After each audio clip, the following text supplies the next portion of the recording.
L'escapade qu'on a fait consistait à faire un itinéraire qui partait de Carcassonne jusqu'à Béziers sans utiliser de voiture, de moyens de transport autres que le vélo et que les visites à pied qu'on a pu faire au milieu du séjour.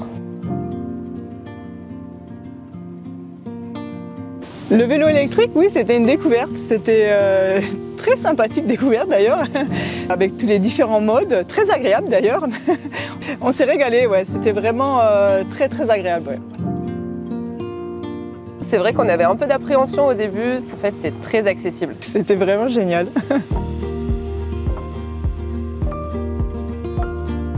Nous on est venus en train.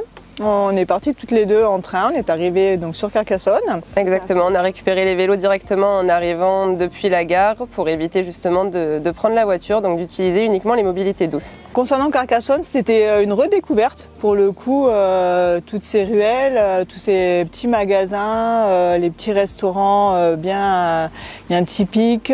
C'est vrai qu'à chaque fois qu'on arrive devant cette grande porte et cette cité, c'est toujours agréable à voir, parce que c'est vrai que c'est un endroit où on sait qu'il y a toujours un peu de monde, mais ça gêne pas la découverte des lieux malgré tout.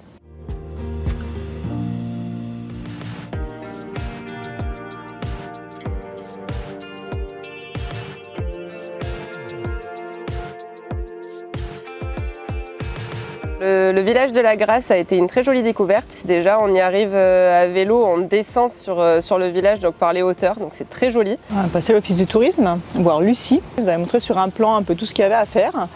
Et les artisans ont aussi à aller voir, donc on a pu en faire un.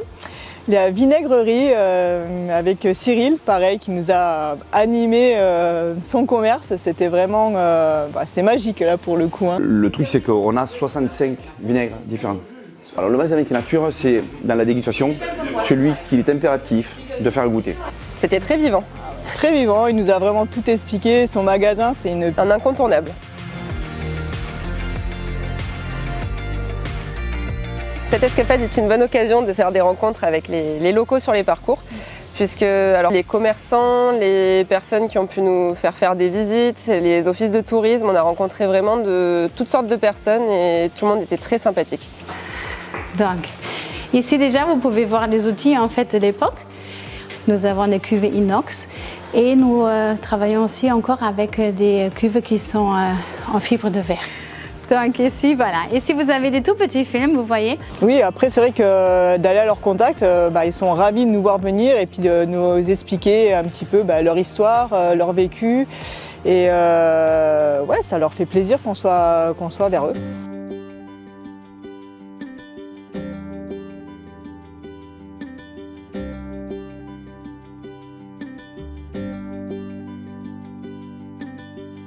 Et donc là, en fait, tout ce que vous avez en face date du XIIe, XIIIe siècle. Et cette cour n'existait pas au Moyen-Âge. Elle a été rajoutée au cours du XVIIe. On a été à Fontfroide, une très belle abbaye, dont moi je ne la connaissais pas du tout. Le guide, c'était Rogier. On voit que c'est un passionné. Il nous a fait vraiment vivre la visite en nous expliquant plein de choses, tant à l'intérieur qu'à l'extérieur dans les jardins. C'est une pure merveille. J'ai vraiment adoré, ça a été mon spot préféré. Ouais, c'était vraiment incroyable, très chouette.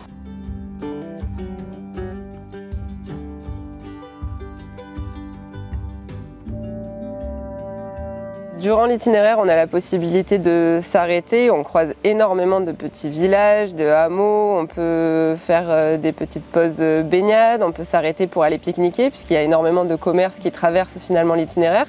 Donc simplement s'acheter des sandwichs et de quoi déjeuner le midi. Donc on n'est pas tout le temps dans l'action. Il y a aussi des moments reposants.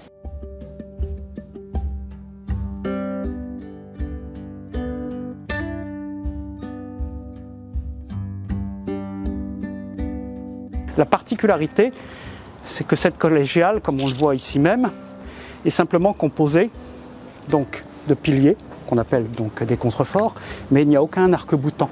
Cet environnement s'apparente davantage en fait à un château, à une forteresse, qu'à une église, voire même une collégiale.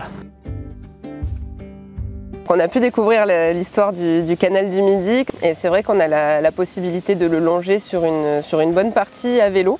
L'aménagement est très bien effectué, donc c'est vrai que l'accessibilité est rendue aisée grâce à ça et c'est très agréable de pouvoir longer cette voie d'eau à vélo, de pouvoir s'arrêter, de regarder, prendre des photos, de repartir. Surtout que voilà, ça a été bien entretenu, bien aménagé aussi, puis impressionné par les écluses de Fonserane. Enfin vraiment, c'est quand on voit ce qu'ils ont fait avec les moyens qu'ils avaient avant et que ça fonctionne encore, c'est juste incroyable.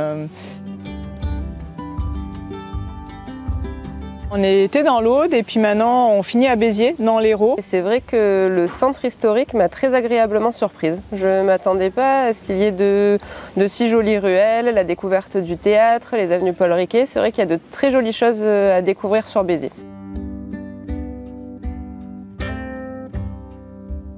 De pouvoir relier deux grands sites, de relier Carcassonne à Béziers, ça fait quand même une certaine distance et le fait que ce soit accessible finalement à tous, en famille, à n'importe quel âge, avec n'importe quel type de vélo, c'est quelque chose qui est quand même notable, donc c'est à faire.